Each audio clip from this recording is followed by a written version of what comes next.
TV23 KDGL. Covering the High Plains with news, weather, and information. From TV23 Studios in Sublette, this is High Plains Today. Hi, everybody. Hey, it is Monday, April 4th, 2016. Welcome to High Plains Today, right here on TV23. On today's show, I'll be joined by State Representative John Dahl from the Kansas House of Representatives, District 123. He got some news we're going to be talking about. In the meantime, let's look at some happenings. A man has suffered critical injuries after falling into an empty grain bin. Now, the incident happened Thursday morning at the Fowler Equity Exchange in Fowler.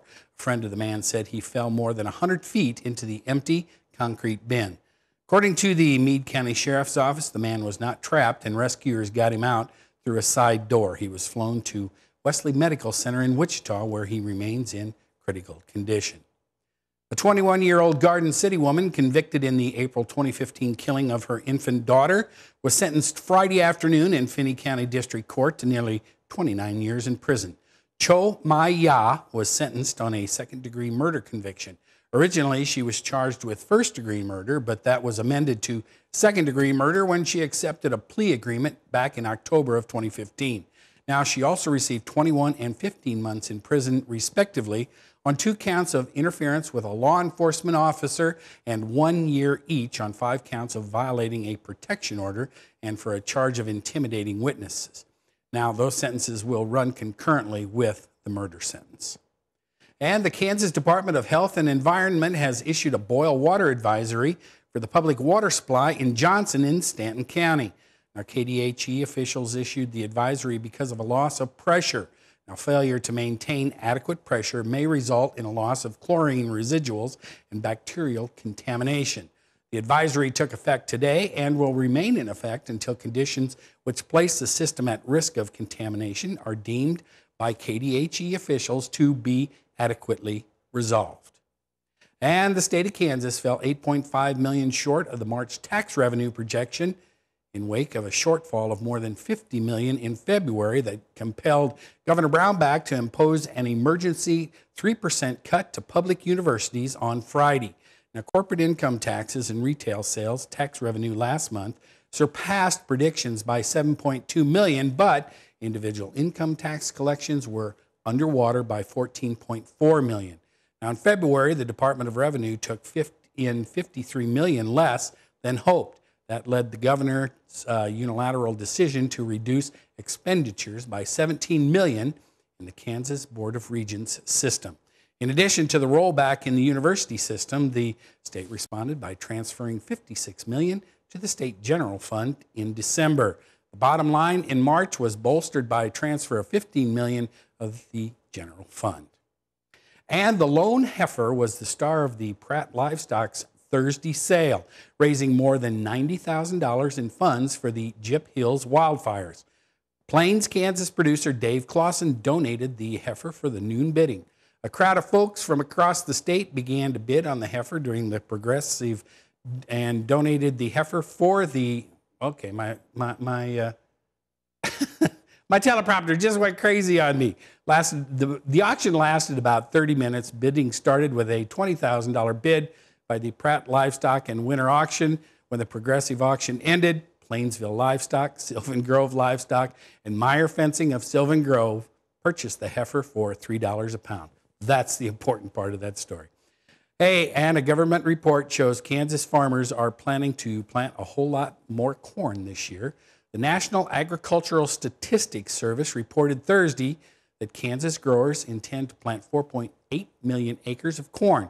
That is a 16% jump from a year ago. Its prospective plantings report shows farmers are seeding fewer acres of the state's other major crops. The 8.5 million acres of winter wheat planted last fall for harvest later this year are down 8% from the previous season.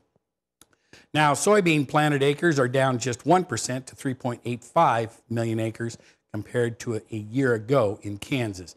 Anticipated sorghum acres are down 7% to 3.15 million acres. And we got through that without the teleprompter messing up anymore. Be back with, well, it's going to be a nice day today, but there is wind tomorrow.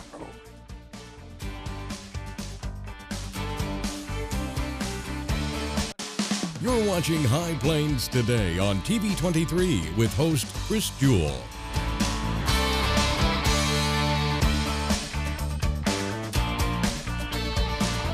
TV23's internet service and 4G live streaming provided by United Wireless. Coverage you deserve. Service you expect. United Wireless.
Hi, I'm Chris Jewell, host of High Plains Today, a 30-minute news and information program that airs at noon weekdays right here on TV23.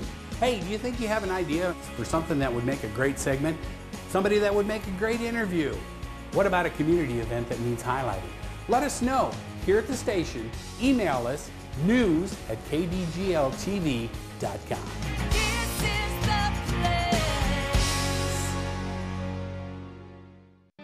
You want to feel connected, informed, included, inspired. So when important things happen, we're here. Your local TV and radio broadcasters. America's #1 source for news, weather, and information. On every screen in your life. We are broadcasters. Always here for you, wherever here may be. Text TV to 52886. Tell Washington local stations matter. Now, the local weather forecast for the High Plains. Looking off to the northeast on the TV23 tower cam, you can see there's a few high clouds out there. Other than that, man, it is nice out there. Let's take a look at our readings here at the station. 68 degrees, 35% is our relative humidity. Look at those winds. East, southeast at 9. They are going to pick up, though.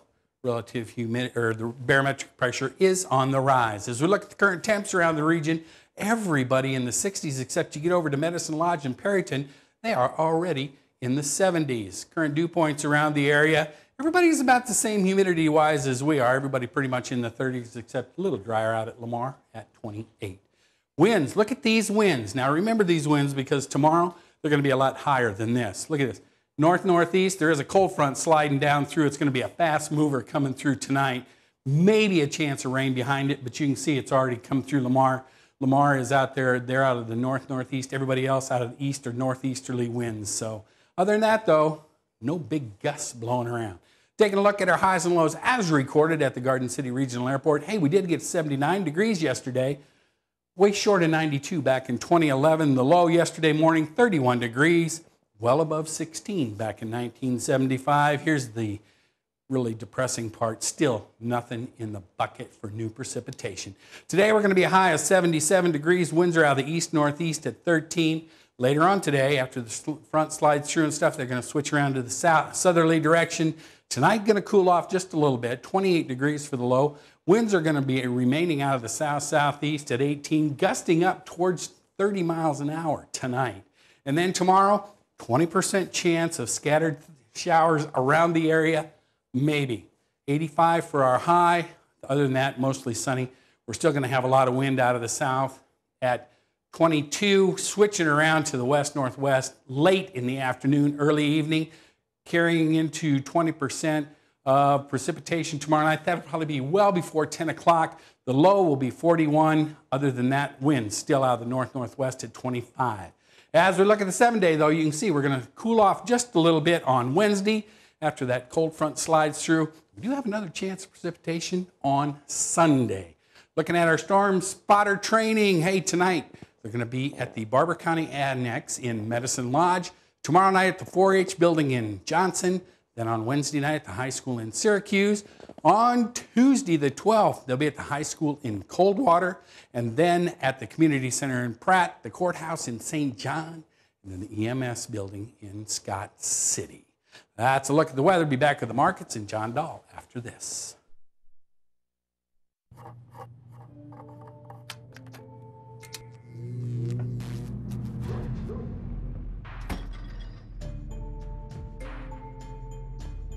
Traditional light bulbs actually generate 9 times more heat than light. Switch to Energy Star light bulbs, and you'll realize just how much cash you were really burning through. Saving energy saves you money. Learn more at energysavers.gov.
So, same time next week? Well, of course. Put away a few bucks, feel like $1 million. For free tips to help you save, go to Feed the Pig.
Life's a little different here in Southwest Kansas. We do things our own way with a can-do spirit and strong family values, which means we treat people right, and we want the best value for our dollar.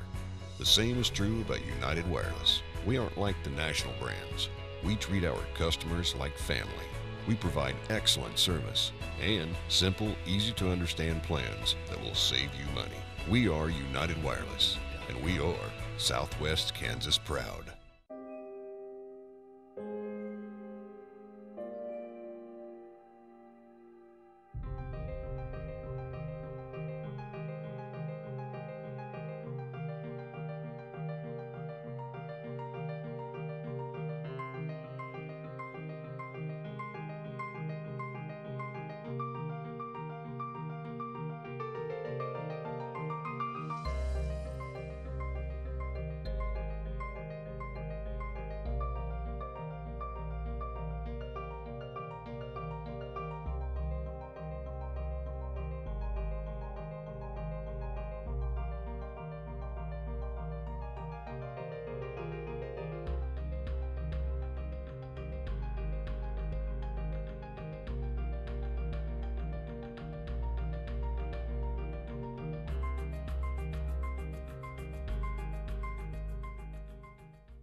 And welcome back. I'm now joined by State Representative John Dahl from the 123rd District. Okay, he lives in Garden City, though.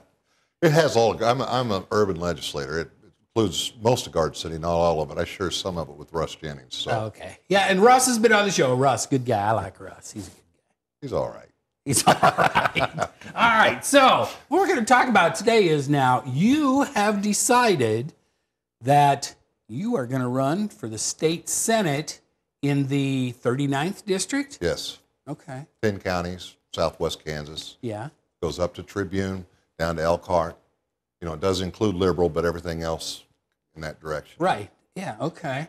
So right now, Senator Larry Powell represents the 39th District, correct? Yes. Okay. We do have some info. We've tried to get in contact with Senator Powell, but as of yet, we haven't heard back from him. But so you want to go from the House of Representatives to the state Senate. Why? I don't know. I really, on a personal level, I enjoy Larry Powell, Senator Powell.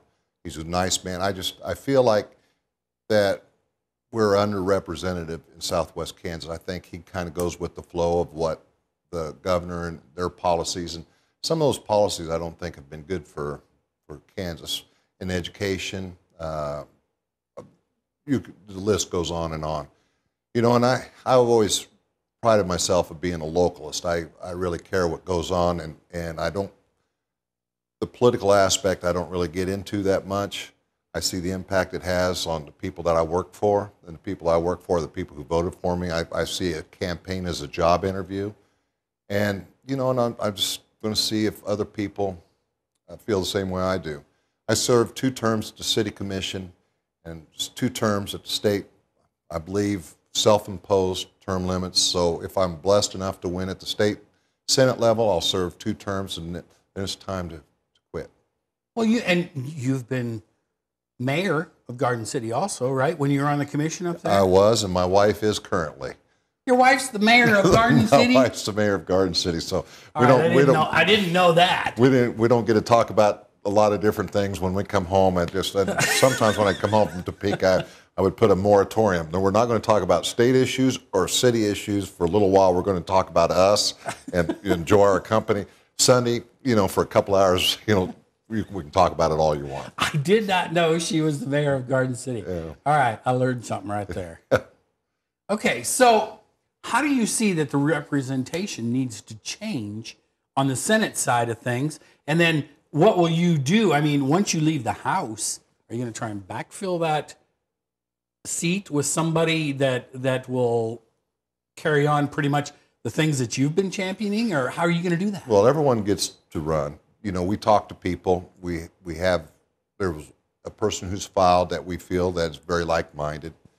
You know, and going into the Senate, you know, you go in and then you build coalitions, and you build coalitions through people who have the strong sense that you have. You know, I think government needs to be very limited, but I think it needs to be strong in the things that it operates in, and that's infrastructure. You know, everybody deserves strong roads, good roads, education. You know, and it's been popped around. I'm a former educator. I believe strong in education. Seniors, you know, this past year we've passed the sales tax. It popped lower income and seniors very hard. I just thought it was the wrong way to go. Children, you know, and we're talking about taking the tobacco fund away from them. You know, protection, what's going around in this world, I think someone walks down the street, he needs to feel safe. Anywhere you go, you should feel safe. We need to support law enforcement. We need to have good law enforcement. And then finally, health care.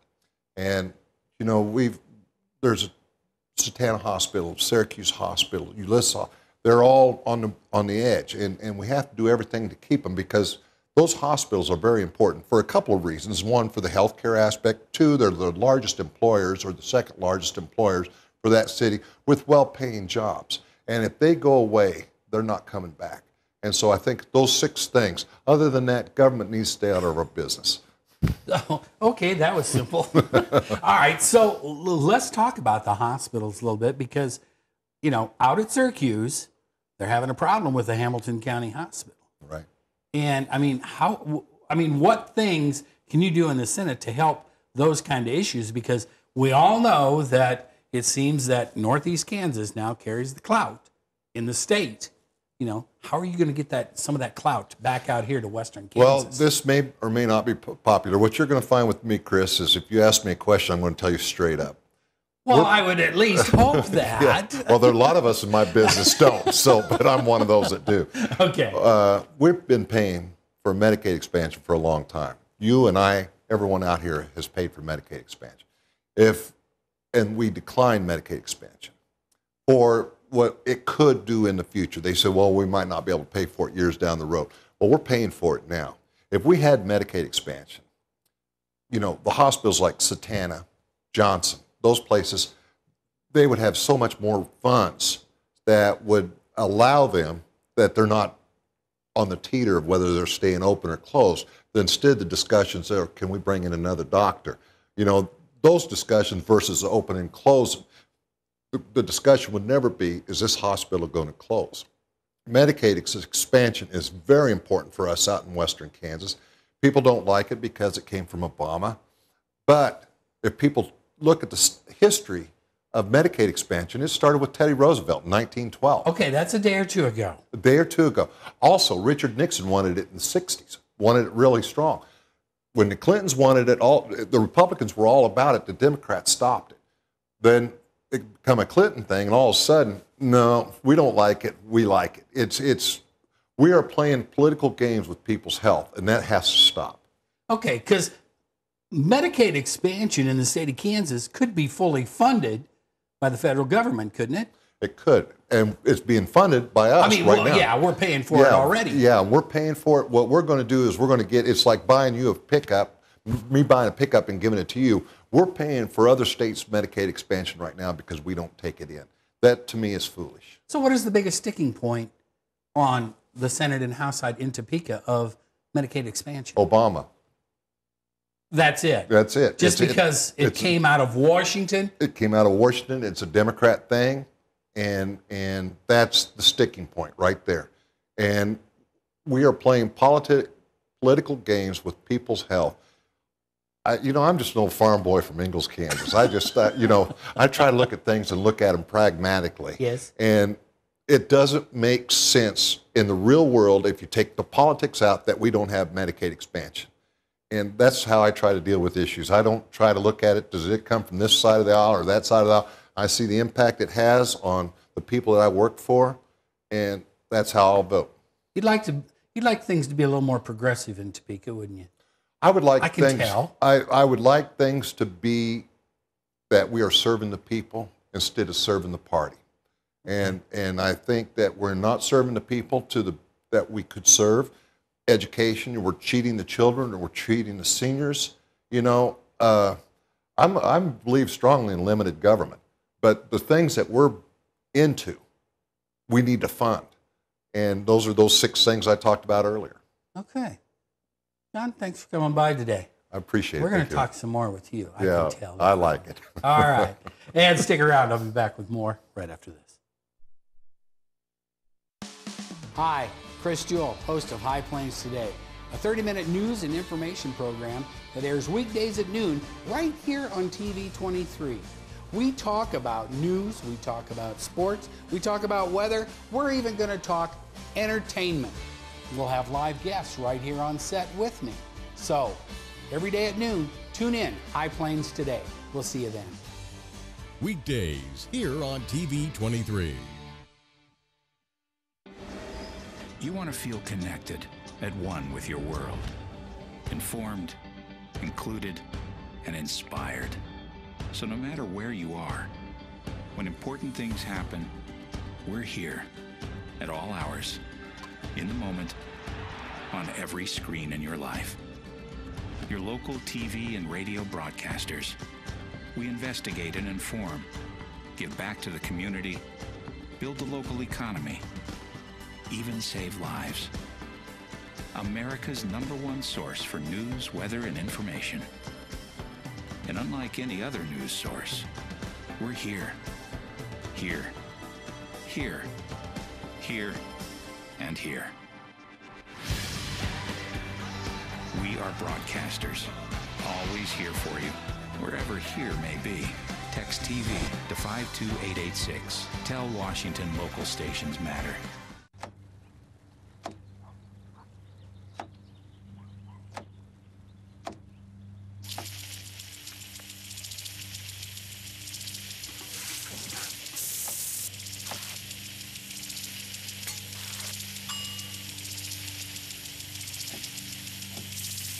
Clean kitchen surfaces, utensils, and hands with soapy water. 1 in 6 Americans will get sick from food poisoning this year. Keep your family safer. Check your steps at foodsafety.gov. All right. You know what? North Carolina will play in their 10th, count them, NCAA men's basketball championship game tonight in Houston after they beat Syracuse on Saturday, 83-66. The setup tonight against the Villanova Wildcats. Now, Villanova advanced to the title game with an even more convincing semifinal win. On Saturday, Wildcats routed the poor Sooners 95-51. I think the Sooners about mailed it in at about the 8-minute mark with the largest margin of victory ever in the Final Four. Now, it'll be the first appearance in the final in 31 years for Villanova. I believe that goes back to Raleigh Massimino, who stunned the American college basketball scene. They upset Georgetown to win their only NCAA title in 1985. North Carolina last won their national championship in 2009. So we'll see who wins tonight. All right, let's take one last look at our weather before we get out of here today. Temperature 68 degrees, relative humidity dropped 1%, 34%. Winds are out of the southeast at 11. Barometric pressure is still on the rise. Looking at, we do have a 20% chance of precipitation late tomorrow into early evening. Other than that, lots of sunshine until we get into Sunday. A lot of spring-like temperatures out there. We're going to have a bunch of wind, though, starting tonight.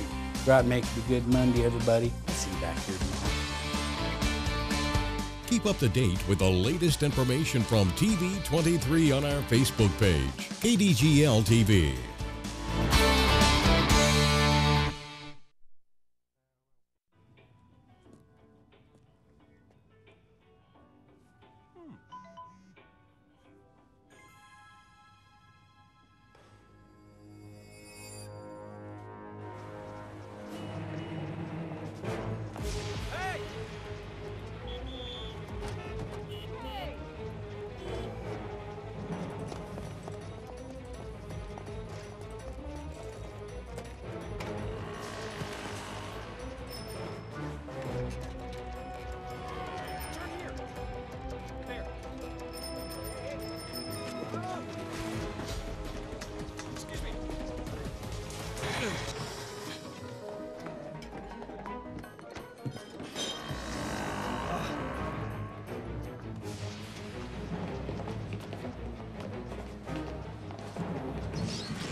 So, same time next week?